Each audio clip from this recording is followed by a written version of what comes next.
Brothers and sisters. तो कैसे हैं आप लोग? आई होप कि आप लोग सभी अच्छे होंगे, अपने घरों में होंगे, सुरक्षित होंगे और पढ़ाई कर रहे होंगे। तो मैं हूं अंशु और ये हमारा और आपका प्यारा सा चैनल हल्ला बोल केमिस्ट्री क्लासेस। इसमें आप सभी बच्चों का बहुत बहुत बहुत स्वागत है। तो चलिए, ये हमारे पीरियोडिक क्लासिफिकेशन ऑफ एलिमेंट्स का वीडियो लेक्चर नंबर 8 होने वाला है। हालांकि जिन बच्चों ने हमारी पिछली वीडियोस को नहीं देखी हो तो उन्हें घबराने की कोई जरूरत नहीं है, क्योंकि मैंने आज के वीडियो के डिस्क्रिप्शन बॉक्स में उसका लिंक डाल रखा है। तो आप लोग उस लिंक पे जा करके हमारी पिछली वीडियोस को देख सकते हैं और पढ़ सकते हैं। हालांकि हमने पिछली वीडियोस में पढ़ा था variation of periodic properties of elements along A group, यानी कि किसी ग्रुप के अनुदिश एलिमेंट का जो पीरियोडिक प्रॉपर्टीज होता है वो कैसे वेरी करता है। और हम आज पढ़ने वाले हैं variation of periodic properties of elements along a period, यानी कि तत्वों के आवर्ती गुणों का आवर्त के अनुदिश कैसे परिवर्तन होता है, यानी कि एलिमेंट्स के जो पीरियोडिक प्रॉपर्टीज होते हैं वो पीरियोडिक टेबल में पीरियड के अकॉर्डिंग कैसे वेरी करते हैं। तो चलिए, हमने एग्जांपल्स को लिख रखा है। जैसे हमने पीरियड सेकेंड का, यानी कि सेकेंड दूसरे आवर्त का एग्जाम्पल लिया, इसमें जिसके एलिमेंट्स है lithium, beryllium, boron, carbon, nitrogen, oxygen, fluorine और नियोन, जिसका की एटॉमिक नंबर यानी परमाणु संख्या, एटॉमिक नंबर को अगर हम डिफाइन करें तो नंबर ऑफ प्रोटॉन्स, उसे हम क्या कहते हैं? Atomic number. तो एटॉमिक नंबर लिथियम का क्या होता है भाई? 3, इसका 4, 5, 6, 7, 8, 9, 10। और हमने इसका इलेक्ट्रॉनिक कॉन्फ़िगरेशन यानी कि इलेक्ट्रॉनिक विन्यास भी लिख रखा है। इलेक्ट्रॉनिक कॉन्फ़िगरेशन किसे कहेंगे भाई? हम arrangement of electron in a shell, यानी कि सेल में जो हम इलेक्ट्रॉन को अरेंज करते हैं वो क्या कहलाता है? इलेक्ट्रॉनिक कॉन्फ़िगरेशन, यानी कि इलेक्ट्रॉनिक विन्यास। तो लिथियम का इलेक्ट्रॉनिक विन्यास है ये, बेरिलियम का, ये बोरोन, ये कार्बन का, इस प्रकार से। तो चलिए, अब हम बात करेंगे कि पीरियड किसे कहते हैं भाई? हम पीरियोडिक टेबल में जो हॉरिजॉन्टल लाइन होते हैं, यानी कि लेफ्ट टू राइट जब हम मूव करते हैं तो वो क्या कहलाता है? पीरियड कहलाता है। पीरियड को हम हिंदी में क्या कहते हैं? आवर्त। तो अब हम देखेंगे कि पीरियड में एलिमेंट्स के जो पीरियोडिक प्रॉपर्टीज होते हैं वो कैसे वेरी कर रहे हैं। तो ये कुछ बेसिक पीरियोडिक प्रॉपर्टीज हैं जिनके बारे में आज हम चर्चा करने वाले हैं कि आखिर वो कैसे बदल रहा है, या इंक्रीज कर रहा है, या डिक्रीज कर रहा है, या सेम रह रहा है।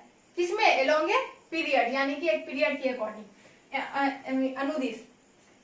तो पहला प्रॉपर्टी आता है मेरा number of shells. Number of shells यानी कि कक्षाओं की संख्या, सेल को हम ऑर्बिट भी कहते हैं।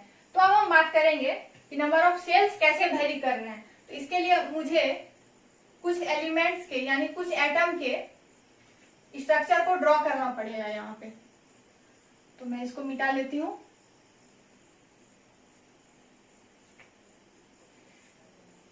तो चलिए, तो सपोज कीजिए मैं यहाँ पे बेरिलियम का मैं एटॉमिक इसका स्ट्रक्चर मैं यहाँ ड्रॉ कर रही हूँ।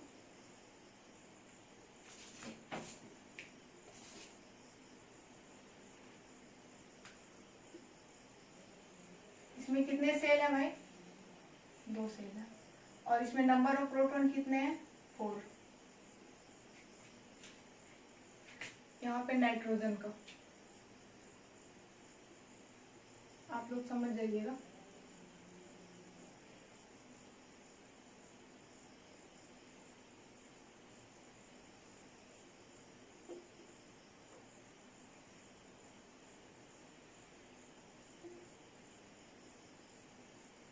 नाइट्रोजन में नंबर ऑफ प्रोटॉन कितने हैं? 7, क्योंकि इसका एटॉमिक नंबर क्या होता है? 7। अब मैं यहाँ पे फ्लोरीन का ले लेती हूँ।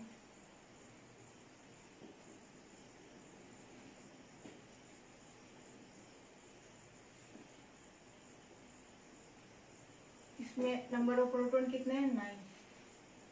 तो चलिए, अब हम क्या देख रहे हैं कि पीरियड सेकेंड के जो प्रत्येक एलिमेंट है, हालांकि अब प्रत्येक एलिमेंट का मैंने यहाँ पे स्ट्रक्चर ड्रॉ नहीं किया है, बट कुछ 2-3 का किया है, वो काफी है। तो देखिए, अब बेरिलियम की बात करते हैं। तो बेरिलियम में जो इलेक्ट्रॉन जो अरेंज होते हैं किसी सेल में, वो देखिए कितने सेल है? नंबर ऑफ सेल्स यहाँ पे 2 दिख रहे हैं, यानी 2 सेल में 2-2 इलेक्ट्रॉन है। अब यहाँ पे बोरोन की भी बात कीजिए तो बोरोन में भी कितने इलेक्ट्रॉन है? 5 इलेक्ट्रॉन, और वो 2 सेल में बटे हुए हैं, पहले में 2, दूसरे में 3। और इसी प्रकार से नाइट्रोजन में पहले में 2, दूसरे में 5, यानी नंबर ऑफ सेल्स यहाँ भी कितना हो गया भाई?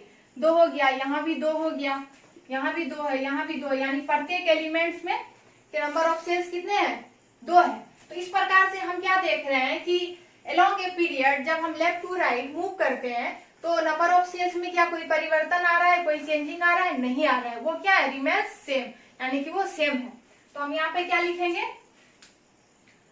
ये चीज क्या आ रहा है भाई? नंबर ऑफ सेल सेम आ रहा है। तो चलिए, ये हमारा पहला प्रॉपर्टी हो गया। अब दूसरा बात है एटॉमिक साइज। एटॉमिक साइज किसे कहेंगे हम? परमाणु आकार। हिंदी में इसे हम क्या कहेंगे? परमाणु का आकार। तो एटॉमिक साइज क्या होता है कि न्यूक्लियस से जो आउटर सेल के बीच का जो दूरी होता है, डिस्टेंस होता है, वो क्या कहलाता है भाई? Atomic size. तो न्यूक्लियस क्या होता है? किसी भी एटम के सेंटर में जो उपस्थित रहता है, सेंटर पार्ट को हम क्या कहेंगे? न्यूक्लियस कहेंगे, जिसका हिंदी हम क्या होता है भाई? नाभिक होता है। न्यूक्लियस को हम नाभिक भी कहते हैं, केंद्रक भी कहते हैं। तो न्यूक्लियस के सेंटर में प्रोटॉन पाए जाते हैं, प्रोटॉन उपस्थित होते हैं, और इसके ऑर्बिट में क्या होते हैं? इलेक्ट्रॉन होते हैं। इलेक्ट्रॉन जो होता है न्यूक्लियस के चारों ओर एक सर्कुलर पाथ पे क्या होता है? चक्कर लगाता है, यानी वो घूमता है, रिवॉल्व करता है। तो चलिए, तो इलेक्ट्रॉन होते हैं उसके सेल में, और इसी प्रकार से यहाँ भी इसके सेल में क्या है? इलेक्ट्रॉन मौजूद है। तो बीच में क्या है? सेंटर में क्या है भाई? प्रोटॉन है। अब ये प्रोटॉन जो है इस इलेक्ट्रॉन के साथ अट्रैक्ट होता है, ठीक है? इलेक्ट्रॉन के साथ क्या हो रहा है? ये अट्रैक्ट हो रहा है। क्यों अट्रैक्ट हो रहा है? क्योंकि इलेक्ट्रॉन जो होता है उस पर निगेटिव चार्ज होता है, और प्रोटॉन पे क्या होते हैं? पॉजिटिव चार्ज होते हैं। तो हम लोग जानते हैं कि निगेटिव और पॉजिटिव चार्ज के बीच क्या होता है? अट्रैक्शन होता है।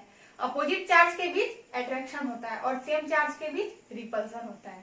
तो ये चीज आप लोग जानते होंगे। अगर नहीं जानते हो तो जान लीजिए कि सेम चार्ज के बीच रिपल्सन होता है, और अपोजिट चार्ज के बीच क्या होता है? अट्रैक्शन होता है। तो यहाँ पे नेगेटिव चार्ज है और प्रोटॉन क्या है? पॉजिटिव चार्ज है। तो नेगेटिव पॉजिटिव के बीच क्या हो रहा है भाई? अट्रैक्शन हो रहा है। तो यहाँ पे 4 प्रोटॉन मिल करके इस इलेक्ट्रॉन को अपनी ओर खींच रहे हैं, अट्रैक्ट कर रहे हैं कि भाई तुम बाहर हो, तुम अंदर आ जाओ, अंदर आ जाओ। और यहाँ पे 7 प्रोटॉन मिल करके इस इलेक्ट्रॉन को अपनी ओर खींच रहे हैं, और यहाँ पे 9 प्रोटॉन मिल करके इस इलेक्ट्रॉन को अपनी ओर खींच रहे हैं। तो अब आप लोग बताइए कि अगर 9 व्यक्ति किसी छोटे से बच्चे को खींचेगा, और कहीं पे 4 व्यक्ति उसी बच्चे को खींच रहा है, तो बताइए कौन आसानी से खींच लेगा? जहाँ की 9 व्यक्ति मिल करके खींच रहे हो, वहां पे ज्यादा फोर्स काम करेगा, क्योंकि 9 व्यक्ति वहां पे मिल करके एक ही उस बच्चे को खींच रहे हैं, और कहीं पे 4 व्यक्ति मिल करके खींच रहा है, तो आसानी से कहाँ खींचेगा? जहाँ की नंबर ऑफ पर्सन जहाँ पे अधिक है। तो यहाँ पे क्या है भाई कि नंबर ऑफ प्रोटॉन्स अधिक है, तो ये इलेक्ट्रॉन को ज्यादा बलपूर्वक यानी ज्यादा फोर्स के साथ खींचेगा। तो जब ये ज्यादा फोर्स के साथ खींचेगा तो क्या होगा? यहाँ पे जो एटम का जो साइज है वो क्या हो जाएगा? श्रिंक हो जाएगा। श्रिंक माना सिकुड़ जाएगा। एटम क्या हो जाएगा? वहां पे सिकुड़ जाएगा। और इसी प्रकार से जैसे जैसे हम आगे बढ़ेंगे, यहाँ पे कम फोर्स के साथ खींचेगा तो उतना नहीं खींच पाएगा। फिर जैसे जैसे नंबर ऑफ प्रोटॉन बढ़ेंगे, अट्रैक्शन बढ़ेगा, और एटम को क्या करेगा? अपनी ओर और तेजी से खींच पाएगा। तो जैसे जैसे खींचेगा और एटम का साइज क्या होगा भाई? सिकुड़ता जाएगा। You understand? एटम का साइज क्या होगा? सिकुड़ता जाएगा। तो हम लोग क्या देखें कि जैसे हम अलोंग ए पीरियड यानी कि लेफ्ट टू राइट जब हम मूव कर रहे थे, तो एटम का साइज यानी कि परमाणु का आकार क्या हो रहा था भाई? घट रहा था। ये क्या हो रहा था? डिक्रीज कर रहा था। आप लोग इसको लिख सकते हैं डिक्रीजेज। डिक्रीजेज, इसको इस तरह से भी आप डिनोट कर सकते हैं नीचे की ओर। यानी ये चीज क्या हो रहा था भाई? डिक्रीज कर रहा था। Did you understand? तो चलिए अब अगला प्रॉपर्टी है हमारा वैलेंस इलेक्ट्रॉन। वैलेंस इलेक्ट्रॉन यानी कि संयोजी इलेक्ट्रॉन। वैलेंस इलेक्ट्रॉन हम कहते किसे हैं? किसी भी एटम के आउटर सेल में जो पाए जाने वाले इलेक्ट्रॉन होते हैं उसे हम क्या कहते हैं? Valence electron. ठीक है? वैलेंस इलेक्ट्रॉन का हिंदी क्या होता है? संयोजी इलेक्ट्रॉन। यानी कि आउटर सेल में पाए जाने वाले इलेक्ट्रॉन क्या कहलाते हैं? Valence electron. तो चलिए अब इसका जो आउटर सेल है, आउटर सेल में कौन कौन कितने इलेक्ट्रॉन है? यहाँ पे देखिए, पहले वाले का आउटर सेल ये है, इसमें 1 इलेक्ट्रॉन है, इसमें 2 इलेक्ट्रॉन है, इसमें 3 है, इसमें 4 है, इसमें 5 है, इसमें 6 है, इसमें 7 है, इसमें 8 है। तो हम क्या देखें कि यहां से जब हम यहां तक गए तो वैलेंस इलेक्ट्रॉन की संख्या क्या हो रही थी? बढ़ रही थी। लेकिन जैसे हम कार्बन के बाद से हम आगे की ओर बढ़े तो हमने क्या देखा, सॉरी हाँ, यहाँ पे वैलेंस इलेक्ट्रॉन की संख्या क्या हो रही थी भाई, बढ़ रही थी, ठीक है। लेकिन हाँ 1 2 3 4 5 6 7 8, तो चलिए वैलेंस इलेक्ट्रॉन क्या हो रहा है भाई मेरा, यहाँ पे बढ़ रहा है, इंक्रीज कर रहा है।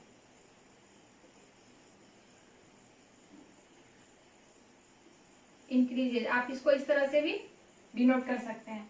अब बात आती है वैलेंसी की। वैलेंसी यानी कि संयोजकता, यानी कि किसी भी एलिमेंट की जो कंबाइनिंग कैपेसिटी होती है किसी दूसरे एलिमेंट के साथ, जो कंबाइन करने का जो क्षमता होता है उसे हम क्या कहते हैं, वैलेंसी। ये इसका सिंपल डिफिनेशन है। हालांकि कुछ लोग यानी कुछ बच्चे इसको समझते हैं कि वैलेंस इलेक्ट्रॉन और वैलेंसी दोनों एक ही चीज है, बट एक ही चीज नहीं है। ये क्या कहते हैं, कभी कभी क्या करते हैं बच्चे कि वैलेंस इलेक्ट्रॉन जितना आता है उतना ही उसका वैलेंसी लिख देते हैं, लेकिन ये चीज गलत हो जाता है। तो आप लोग याद रखिएगा कि अगर वैलेंस इलेक्ट्रॉन अगर मेरा 4 तक हो, यानी कि 0 से लेकर के अगर 4 तक हो, तो मेरा वैलेंसी भी वही हो जाएगा, डू यू अंडरस्टैंड। और अगर 4 से, जैसे अगर वैलेंस इलेक्ट्रॉन की संख्या अगर बढ़ रही है, 4 से अगर इंक्रीज कर रही है, तो हम क्या करेंगे, 8 से उस संख्या को हम माइनस कर देंगे, 8 माइनस वैलेंस इलेक्ट्रॉन जो आ रहा है, तो वो हमारी वैलेंसी हो जाएगी। तो देखिए, तो 1 से लेकर के 4 तक, 1 से लेकर के 4 तक ये हमारी वैलेंसी हो गई। कितना हो जाएगा, ये यही मेरा वैलेंसी हो जाएगा, जो वैलेंस इलेक्ट्रॉन आ रहे हैं। तो इसका वैलेंसी हो जाएगा 1, इसका 2, इसका 3, इसका 4, यानी कि 1 2 3 4, ये 4 तक वैलेंसी ये रहेगी 1 2 3 4। और आफ्टर 4 यानी कि 4 के बाद क्या होगा, यानी 4 to 5 क्या होगा, सॉरी 4 to 8, 4 के बाद क्या होगा कि हम 8 माइनस क्या कर देंगे, वैलेंस इलेक्ट्रॉन, 8 से उसको क्या कर देंगे, हम माइनस कर देंगे। तो अगर हम 8 में 5 को माइनस करेंगे तो यहाँ कितना हो जाएगा, 3, यहाँ पे 8 माइनस 6 2, 8 माइनस 7 1, 8 माइनस 8 0, तो क्या हो जाएगा मेरा भाई, यहाँ पे यहाँ हो जाएगा 3 2 1 और 0। तो हमने क्या देखा कि 1 2 4 जैसे हम बढ़े तो हमारी वैलेंसी क्या हो गई, वही होगी 1 2 3 4 बढ़ रही थी। और 4 के बाद जैसे हम 8 की तरफ बढ़े तो वहां पे मेरी वैलेंसी क्या हो रही थी भाई, घट रही थी, 3 2 1 0। तो ये चीज आप लोग नोट कर लीजिएगा। और अब बात आती है अगले प्रॉपर्टी की, जिसमें हम पढ़ने वाले हैं आयोनाइजेशन पोटेंशियल। तो चलिए, आयोनाइजेशन पोटेंशियल का हिंदी क्या होता है, आयनन ऊर्जा। सिंपली अगर हम इसको डिफाइन करें तो आयोनाइजेशन पोटेंशियल क्या होता है, वह energy, the amount of energy required to remove an electron from a neutral atom, यानी कि किसी भी न्यूट्रल एटम से जो इलेक्ट्रॉन होते हैं उसको रिमूव करने के लिए जो रिक्वायर्ड एनर्जी होती है उसे हम क्या कहते हैं, उस एनर्जी को हम आयोनाइजेशन एनर्जी कहते हैं या आयोनाइजेशन पोटेंशियल कहते हैं। तो चलिए अब हम देखेंगे कि कौन से एटम जो होते हैं वो ज्यादा से ज्यादा एनर्जी निकालेंगे। तो अब हम पीरियड सेकेंड में आते हैं। अब देखिए बेरिलियम है, ठीक है, बेरिलियम में नंबर ऑफ प्रोटॉन्स कितने हैं भाई, 4 हैं, और इसके आउटर सेल में 2 इलेक्ट्रॉन है। और यहाँ पे भी फ्लोरीन में नंबर ऑफ प्रोटॉन्स कितने हैं, 9 प्रोटॉन है, और इसमें कितना इलेक्ट्रॉन है भाई, इसमें इसके आउटर सेल में टोटल 7 इलेक्ट्रॉन है। तो चलिए अब हम देखेंगे कि कौन से एटम जो होते हैं वो ज्यादा से ज्यादा एनर्जी को क्या करेंगे, रिक्वायर्ड करेंगे, यानी कि उनको ज्यादा एनर्जी चाहिए अपने इलेक्ट्रॉन को बाहर निकालने के लिए। तो अब देखिए कि इसका जो आउटर इलेक्ट्रॉन है, यानी बाहरी कक्षा में जो पाए जाने वाले इलेक्ट्रॉन है, वो इस प्रोटॉन के साथ ज्यादा अट्रैक्ट है भाई, और ये भी जो है इस प्रोटॉन के साथ अट्रैक्ट है। अब ये दोनों में ज्यादा कौन अट्रैक्ट होगा, बताइए, अधिक अट्रैक्ट कौन होगा, क्योंकि इसमें 4 प्रोटॉन मिलकर के इस इलेक्ट्रॉन को अट्रैक्ट कर रहे हैं अपनी ओर, और इसमें 9 प्रोटॉन मिलकर के इस इलेक्ट्रॉन को अपनी ओर अट्रैक्ट कर रहे हैं। अब बताइए ज्यादा अट्रैक्शन फोर्स कहाँ लगेगा, इस वाले में लगेगा, ये इस वाले में क्या होगा, अट्रैक्शन फोर्स ज्यादा लगेगा, क्योंकि 9 व्यक्ति मिलकर के उस बच्चे को खींच रहे हैं। अभी हमने बताया था तो यहाँ पे 9 प्रोटॉन मिलकर के इस इलेक्ट्रॉन को अपनी ओर अट्रैक्ट कर रहे हैं। और हमने क्या देखा कि इसका एटॉमिक साइज भी क्या भाई, छोटा है। एटॉमिक साइज क्या है, छोटा है। तो और हम इसको क्या बोलेंगे, न्यूक्लियर चार्ज। इसको हम क्या बोलेंगे भाई, न्यूक्लियर चार्ज। न्यूक्लियर चार्ज किसको बोलते हैं, न्यूक्लियस के ऊपर जो चार्ज होता है, न्यूक्लियस के ऊपर जो चार्ज होता है, ये हमारा न्यूक्लियस है। तो हमने क्या देखा कि यहाँ पे चार्ज अधिक है, न्यूक्लियर चार्ज इसका अधिक है, एटम का साइज छोटा है, यहाँ पे ज्यादा अट्रैक्शन काम कर रहा है, तो ये इलेक्ट्रॉन को ज्यादा पकड़े रखेगा अपनी तरफ। तो क्या ये चाहेगा कि हम इलेक्ट्रॉन को आसानी से रिमूव कर दें, ये तो नहीं चाहेगा। तो इसको रिमूव कराने के लिए यहाँ पे ज्यादा एनर्जी की जरूरत पड़ेगी। किसके विथ रिस्पेक्ट, इसके विथ रिस्पेक्ट, इसके विथ रिस्पेक्ट। यानी कि पीरियोडिक टेबल में जैसे जैसे हम आगे बढ़ेंगे, नंबर ऑफ प्रोटॉन्स बढ़ते जाएंगे, न्यूक्लियर चार्ज बढ़ते जाएगा, एटम का साइज घटते जाएगा, तो क्या होगा, वो इलेक्ट्रॉन क्या करेंगे, रिमूव कराने के लिए उसको ज्यादा एनर्जी की जरूरत पड़ेगी। इसका मतलब क्या देख रहे हैं हम कि जैसे हम एक along a period ionization potential क्या हो रहा है मेरा, इंक्रीज कर रहा है। क्या हो रहा है भाई, इंक्रीज कर रहा है, इंक्रीजेस, इंक्रीजेस को इस तरह से भी लिख सकते हैं। अब बात आती है इलेक्ट्रॉन एफिनिटी की। इलेक्ट्रॉन एफिनिटी अगर हम सिंपल वे में कहें, एफिनिटी यानी पैशन, चाहत, लव, यानी किसी भी चीज को पाने का जो पैशन होता है उसे हम क्या कहते हैं, एफिनिटी। तो इसको हम हिंदी में कहते हैं इलेक्ट्रॉन बंधुता। हालांकि कुछ लोग कहते हैं कि एफिनिटी और इलेक्ट्रोनिगेटिविटी, कुछ बच्चे इसको ऐसा समझते हैं कि ये दोनों एक ही चीज है, बट ये एक चीज नहीं है। इसका डायरेक्ट मतलब होता है एक्सेप्ट करना। एफिनिटी यानी एक्सेप्ट करना, एक्सेप्टेंस। और इलेक्ट्रोनिगेटिविटी का मतलब होता है भाई अट्रैक्ट करना। इसका मतलब क्या होता है, अट्रैक्ट करना। अट्रैक्ट करना ये अलग बात हो गया, और एक्सेप्ट करना ये चीज अलग हुआ। तो आप लोग इस चीज को याद रखिएगा कि ये क्या करता है भाई, एक्सेप्ट करता है, और ये क्या है, अट्रैक्ट करता है। तो अब कौन सा एटम जो होता है वो आसानी से इलेक्ट्रॉन को एक्सेप्ट करेगा, कौन सा इलेक्ट्रॉन आसानी से एक्सेप्ट करेगा, सॉरी कौन सा एटम आसानी से इलेक्ट्रॉन को एक्सेप्ट करेगा। तो देखिए इसमें, इस वाले में आइए, इसमें क्या हो रहा है, न्यूक्लियर चार्ज क्या हो रहा है भाई, बढ़ रहा है। ठीक है, न्यूक्लियर चार्ज क्या हो रहा है भाई, बढ़ रहा है। और इसका जैसे जैसे हम एलोंग ए पीरियड मूव कर रहे हैं तो न्यूक्लियर चार्ज बढ़ रहा है, नंबर ऑफ प्रोटॉन्स बढ़ रहे हैं, और एटम का साइज क्या हो रहा है, छोटा हो रहा है।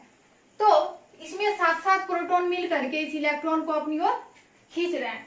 तो इसमें 7 प्रोटॉन है किसको, इलेक्ट्रॉन को चाहने वाले, और इसमें केवल 4 प्रोटॉन है जो कि इलेक्ट्रॉन को चाह रहा है। ठीक है, तो अब कोई बाहरी इलेक्ट्रॉन है, कोई बाहर का कोई इलेक्ट्रॉन है, यहाँ भी कोई बाहर का इलेक्ट्रॉन है, या यहाँ पे भी कोई बाहर का इलेक्ट्रॉन है। अब बताइए, यहाँ पे इसको 9 व्यक्ति मिल करके इस इलेक्ट्रॉन को क्या कर रहे हैं, चाह रहे हैं। तो ये क्या चाहेगा कि इलेक्ट्रॉन आसानी से इसके अंदर चला है, इसके पास आ जाए, एक्सेप्ट करने की इसकी टेंडेंसी क्या होगी, अधिक होगी, क्योंकि इसको 9 व्यक्ति मिल करके चाह रहे हैं, और इसको 4 व्यक्ति हैं जो इस इलेक्ट्रॉन को क्या कर रहे हैं, चाह रहे हैं। तो यहाँ पे क्या होगा, ये 4 व्यक्ति मिल करके इसको खींचेंगे अपनी ओर, और यहाँ पे 9 व्यक्ति मिल करके इसको एक्सेप्ट करेंगे। तो बताइए ज्यादा कौन एक्सेप्टेंस कहाँ पे अधिक होगा, यहाँ पे अधिक होगा, और यहाँ पे ये इसको एक्सेप्ट करके ज्यादा खुश हो जाएगा। अधिक खुश होगा, तो जब अधिक खुश हो जाएगा तो ये ज्यादा एनर्जी को रिलीज करेगा। Did you understand? यानी कि जो एटम इलेक्ट्रॉन को एक्सेप्ट करके वो क्या करे, एनर्जी को रिलीज करे, तो वो जो अमाउंट ऑफ एनर्जी होता है जो रिलीज होती है उसे हम क्या कहेंगे, इलेक्ट्रॉन एफिनिटी। तो यहाँ पे 9 प्रोटॉन मिल करके इसको आसानी से एक्सेप्ट कर लेंगे और ज्यादा से ज्यादा अमाउंट में एनर्जी को रिलीज करेंगे। विथ रिस्पेक्ट किसके, इसके विथ रिस्पेक्ट, यानी कि ये इससे ज्यादा करेगा और ये इससे ज्यादा करेगा। तो इसका मतलब क्या है, क्या हो रहा है भाई यहाँ पे कि इलेक्ट्रॉन एफिनिटी भी यहाँ क्या हो रही है, बढ़ रही है, इंक्रीज कर रही है, इंक्रीजेस।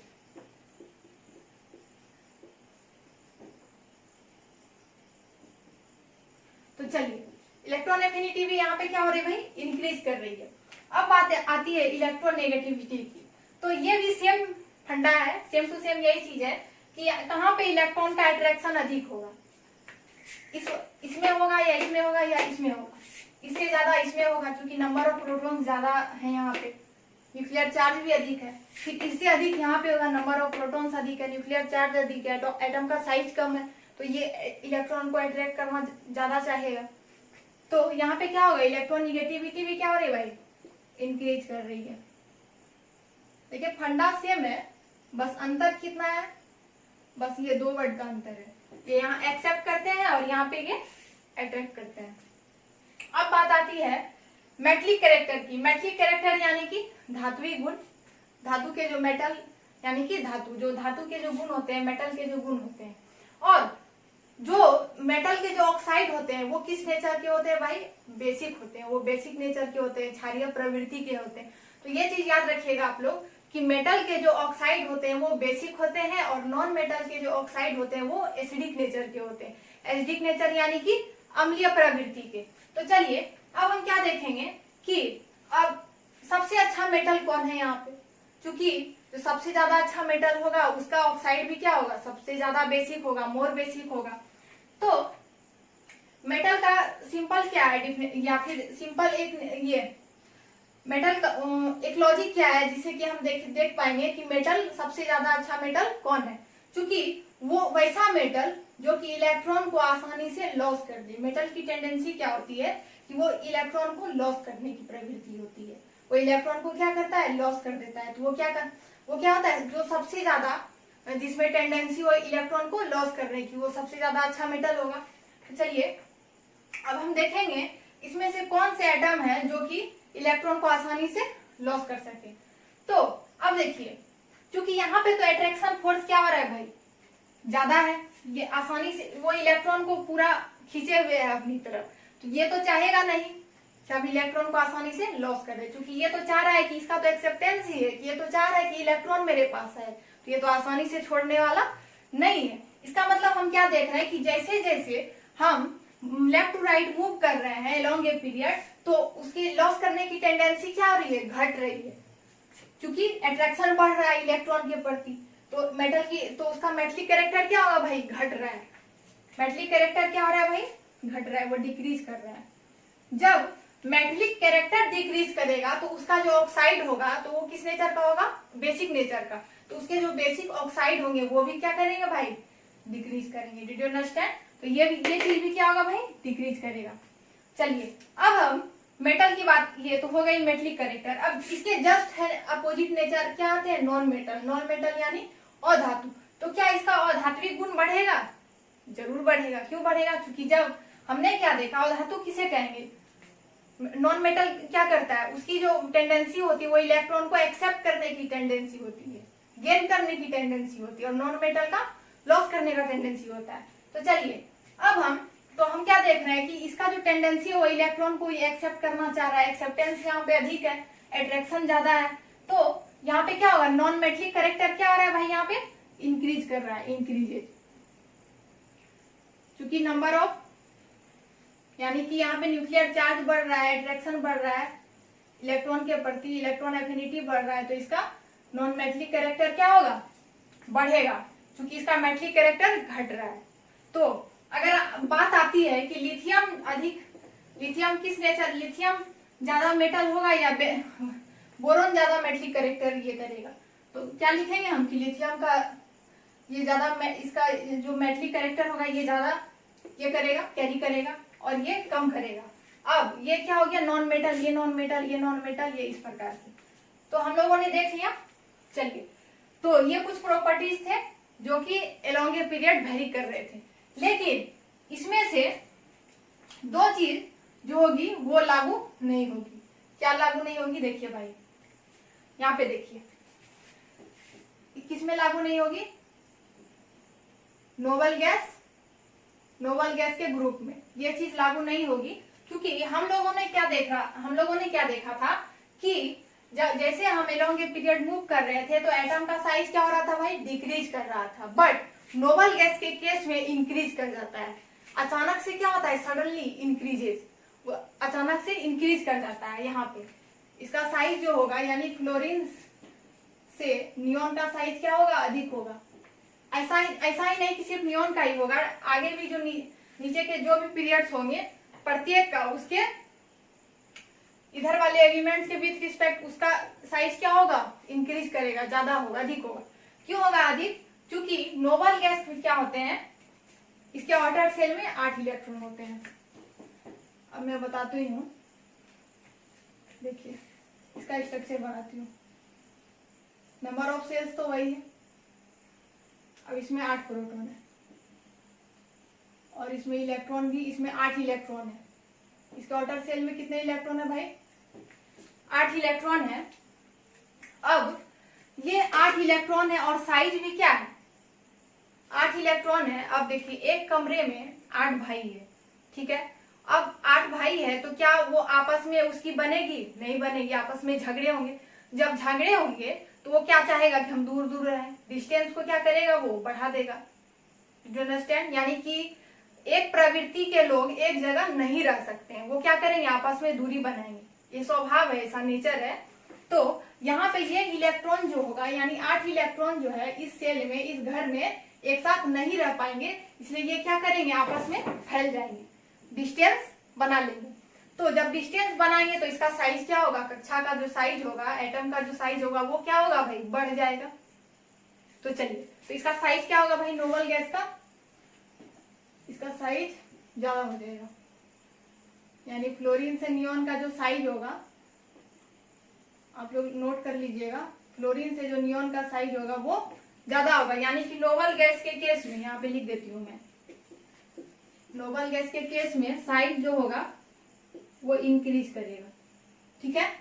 अब ये साइज का तो हो गया। अब आयोनाइजेशन पोटेंशियल तो वो भी इंक्रीज करेगा, ये तो करेगा ही, क्योंकि न्यूक्लियर चार्ज बढ़ रहा है, नंबर ऑफ प्रोटॉन 8 है, तो आयोनाइजेशन पोटेंशियल क्या होगा, इसका ज्यादा होगा। अब बात आती है इलेक्ट्रॉन एफिनिटी की, तो इलेक्ट्रॉन एफिनिटी जो होगा इसका डिक्रीज करेगा। किसके केस में, नोबल गैस के केस में। इलेक्ट्रॉन